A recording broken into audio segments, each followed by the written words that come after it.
If you're somebody who struggles setting a budget or just keeping on top of your finances, then I really hope this video is able to help you.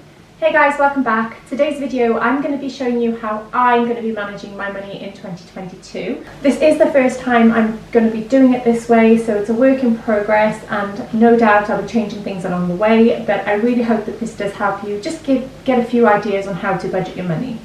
I like to do this on Google Sheets because it gives me a screenshot of how things are, but also a forecast of how things can look in the future. Again, complete work in progress, so I really hope this does help you. Let's head over to the computer now and I'll talk you through it. So looking at your household budget, this is everything. This is kind of going to be a snapshot monthly, and then this is going to be a snapshot yearly. Household outgoings will be there, necessity outgoings, luxury outgoings, insurance outgoings, and then the total, and then what's remaining for the year based on the income. Okay, so our income here will be added up in this column, and that will be the total. Household will be added up, and that's the total. Necessities, luxuries, and then insurance. So as an example for, say, our household, if I go over to fixed expenses and I say 150 on our council, if I go back to the monthly sheet, you'll see that it is added up there. That's the total. So let me take that out, and I will be going through it all properly. Then we've got, for example, our luxuries. These are things like Netflix, Gusto, my gym, eating out, activities, and these are going to be in the expenditures. So if I go to eating out, say we spend £50 on a night out, I spend £30 on a fun activity, and I spend £20 on a gift for that month. The total of those you'll see are reflected in our groceries as well. If I spend, say, £20 at Tesco's, Asda, I spend, say, £40, that will then be reflected in my household again, which is come up as £60. So I hope that makes sense. I know it sounds a little bit confusing, but I haven't yet worked out the sum for this one. That's obviously going to be the total of every month added together, which I'm going to put in the yearly. Still a work in progress, so bear with me on that one. And then these are the savings that are going to be reflected from my sinking funds page. Okay, so that will be over there. Again, this is going to be added up monthly. I'm going to have to keep on top of this as best I can because I'm not very good at Excel or Google Sheets. Every day is a learning day for me, and I've got a long way to go still. Going over to fixed expenses, this is I'm going to fill this in today. So all of my fixed expenses, as you could see on this sheet, are pretty much under the household category. The insurance as well will be in this column here. I have already put something in there which was last year, so I'm going to take that out, and this is all focusing on this year because my my home insurance was paid in November. I did put it in, but I'm going to take it out and just focus on this year at hand. I'll be putting the quantity of all of our groceries into this column here. Eating out as well, I'll be doing the same for this. Wherever we go, I'll make sure I make a note of it, and then how much we spend. Fun activities, that could be bouldering, bowling, golfing, anything that we do that's fun, kind of like a date day. I'll be putting into this column. Gifts, I'm a giver, I'm very much a giver, so I do need to keep a track of what I'm spending there. So I've got birthdays, Christmas, anniversaries, baby, Mother's, Father's Day, Valentine's Day, and just because. So yeah, I am definitely a giver. I'm gonna just pull that down.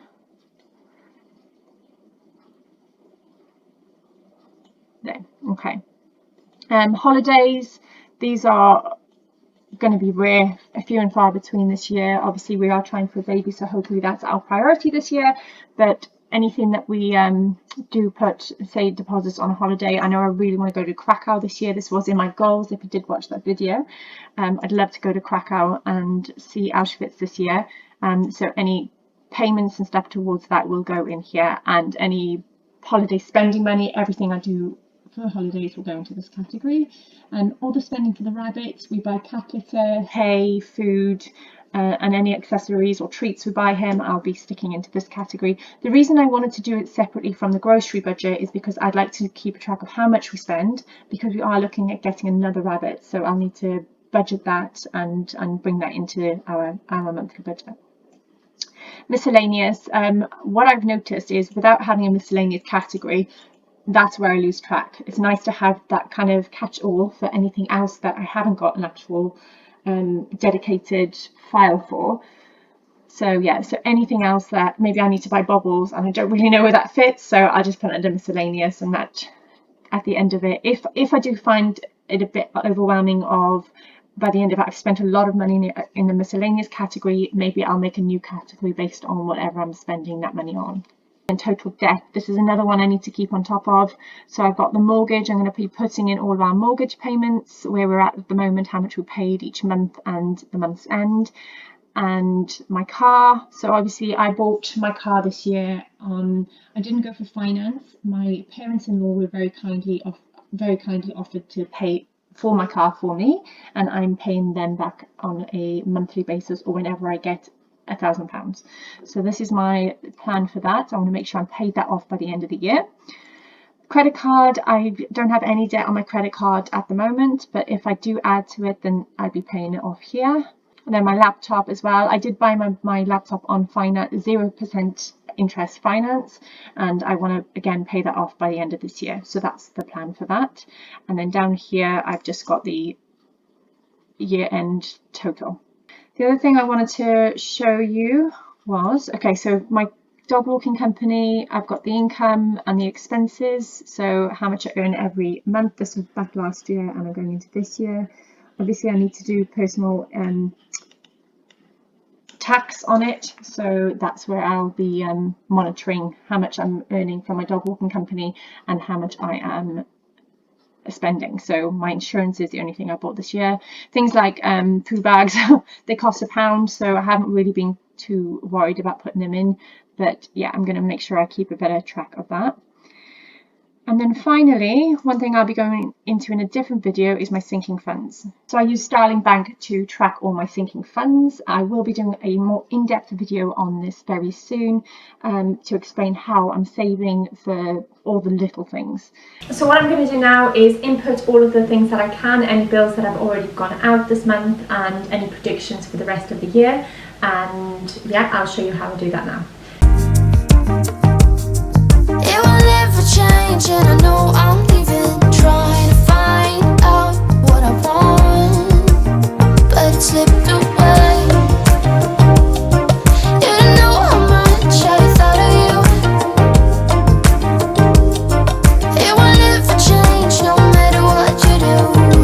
Just let me come home and let me stay.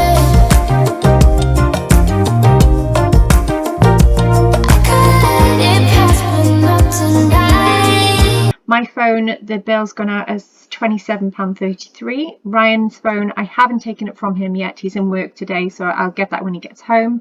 My car maintenance is £0 because I haven't spent any money on my car yet. It is only the 2nd of January, so we've got a way to go still. And then groceries, so far I did an online Asda delivery, which came to £45.28, and we haven't done our fuel yet. And then we've got our luxuries. At the moment, we spent £5.99 on Netflix. Gusto, we've spent £15.99. This was actually for HelloFresh. My gym, the money's gone out as £29.99. We haven't eaten out yet. We've not done any fun activities. We haven't had spent any money on gifts this year. Holidays, I wish. Hair and beauty, nope, and none for miscellaneous just yet. So I'll be updating these every day or as often as I can to make sure that I keep on top of this. Ryan's car insurance he pays in full, bike insurance pays in full, and my car insurance, I think I paid it in full this year, so we've got to wait on that. And home, I have paid it in full, but I need to sort it out because actually I hadn't cancelled my last one, which was coming out monthly, so no doubt I'll have another bill for that one. And my CGW, I paid for that in full again around August time. I haven't put my savings in yet. That will be a video for another day, but as soon as I put any money over towards my savings, it'll be reflected in this amount here, because obviously our income will be split and it'll go into savings. So there's a screenshot at my reflection of how I'm going to be doing my budgeting this year. I don't feel completely happy with this. There's a lot of work that still needs to be done, and I will be showing you the whole way through. I'll be making sure I'm keeping on top of all of my finances this year, and I'm going to be doing it through Google Sheets. So although it's a good start because it gives me a good reflection of what money's coming in and what money's going out, I don't quite love the layout yet, so I am working on that. And make sure you join me in my next video where I'm going to be setting up my sinking funds and showing you how I save my money every month. So click this video here if you'd like to watch that. But thank you so much for watching. If you liked any aspect of this video, please don't forget to hit the like button because it really supports my channel. And I hope to see you in my next video.